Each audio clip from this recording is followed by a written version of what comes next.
시작하면서 오프닝 내가 알고 있는 걸 당신이 알게 된다면 이 책인데요. 매주 책을 제가 올리는 걸 읽을 필요는 없으시고요. 제가 2주 전에 공지를 하니까 2주 전에 공지된 책을 보시고 저건 읽어야겠다 싶으면 2주라는 시간은 정말 마음먹고 읽으면 읽을 수 있어요. 그래서 같이 읽었으면 좋겠다 이런 생각이 들고요. 어떻게 사는 게 잘 사는 걸까 이 생각을 했어요.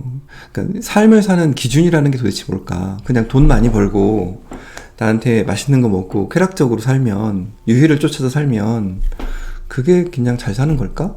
이게 궁금해졌는데, 사실은 이런 얘기를 하는 사람들이 너무 많잖아요. 너무 많으니까 이걸 조금 더 객관적으로 이런 얘기를 해주는 사람이 없을까? 이런 걸 궁금해하던 차였어요. 그러니까 어떻게 사는 게 중요한지, 우리가 살면서 정말 중요한 건 뭔지, 삶을 살고 났을 때 뭐가 좀 후회가 될까? 뭐 이런 생각들이요. 근데 읽으면 읽을수록 한번 되새김질 해볼 만한 중요한 말들이 많이 들어가 있어요. 이 책에 첫 번째로 이제 현자들의 조언, 이 나이가 있으시고 잘 살아온 분들을 그냥 현자들이라고, 인생의 현자들 이렇게 불러요, 저자는.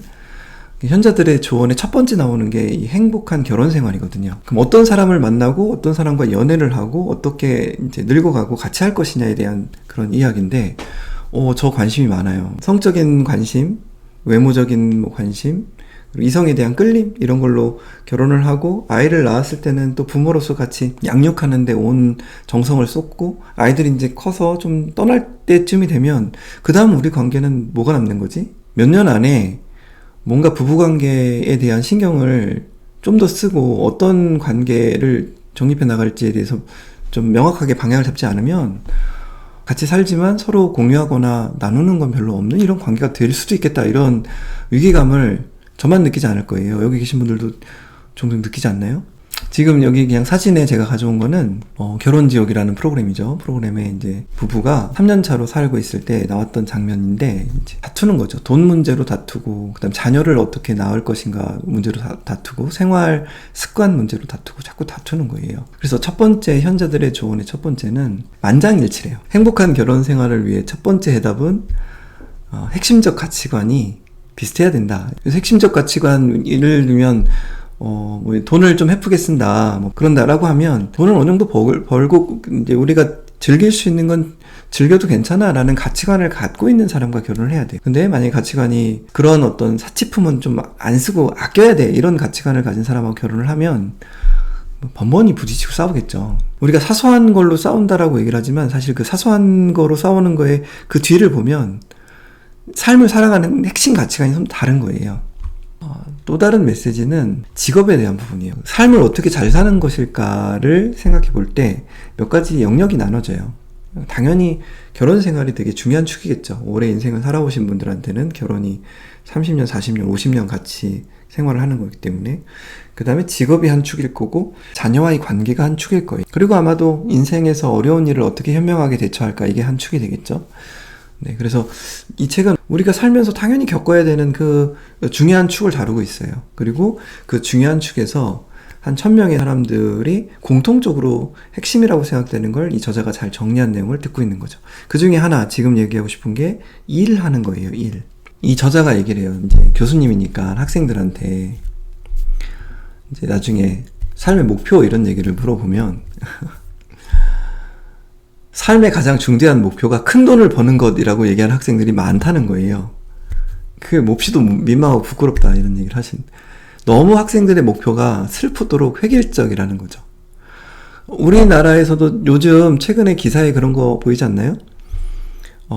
서울연고대를 간 친구들이 중간에 자퇴를 많이 한다. 자퇴를 많이 하는 이유가 뭐냐면 의대에 가려고, 지방대라도 의대 쪽으로 가려고. 의대를 가는 이유가 뭐겠어요? 먹고 사는 게 그게 돈을 더 많이 버니까, 뭐 이런 거죠. 그래서 돈이 되느냐 쪽으로 천편일률적으로 전부 다 몰리는 이런 현상에 대해서 저자가 이제 한번 짚어주고 싶었던 것 같아요. 이거는 사실 좀 슬픈 일이긴 해요. 이제 유기체 입장에서는 유기체를 먹고 사는 문제 말고는 그렇게 중요한 게 없어요. 그걸 사람으로 치면 돈을 버는 게 먹고 사는 문제이기 때문에 그게 이제 사람들이 거기에 관심이 쏠리는 거는 너무 이해가 돼요. 근데 문제는 뭐냐면 돈 되는 쪽으로 쏠리면서 우리가 흔히 이제 진로를 얘기할 때 흥미적성 가치라고 불리우는, 내가 흥미있어하고 가치 있게 생각하고 그 다음에 적성, 잘하는 거, 이거를 너무 무시한다는 거예요. 이게 문제예요. 말씀드리고 싶은 부분은 제일 중요한 건 자기한테 질문을 계속 하셔야 돼요. 이런 식으로 하는 거예요. 오늘 산책하면서, 오늘도 산책하면서, 그래서 내가 원하는 게 뭐야? 그래, 나는 이 직업을 하고 있어. 그래, 그리고 이게 좋을 때도 있고 안 좋을 때도 있어. 근데 그래서 내가 원하는 게 뭐지? 그럼 나는 5년 후에 또는 3년 후에 어떻게 살고 있으면 나는 행복할까? 자기한테 질문을 자꾸 하셔야 돼요. 왜 제가 이 얘기를 하냐면, 사람들한테 물어보면 내가 사랑하는 일, 잘할 수 있는 일이 뭔지 모르겠어요 라는 대답을 엄청 많이 하세요. 대부분 그렇게 하세요. 그래서 제가 물어봐요. 그래서 내가 원하는 게 뭐야? 이런 식의 질문을 자기한테 자주 하시나요? 이렇게 물어보면 대부분은 자기한테 질문을 잘 하지 않으세요. 어쩌다 한번 어떤 워크숍 같은 데 가서 질문하고 생각해보고는 그냥 다람쥐 쳇바퀴 돌듯이 지금 하는 생활 패턴에 그냥 들어가서 더 이상 생각을 못하는 경우가 많아요.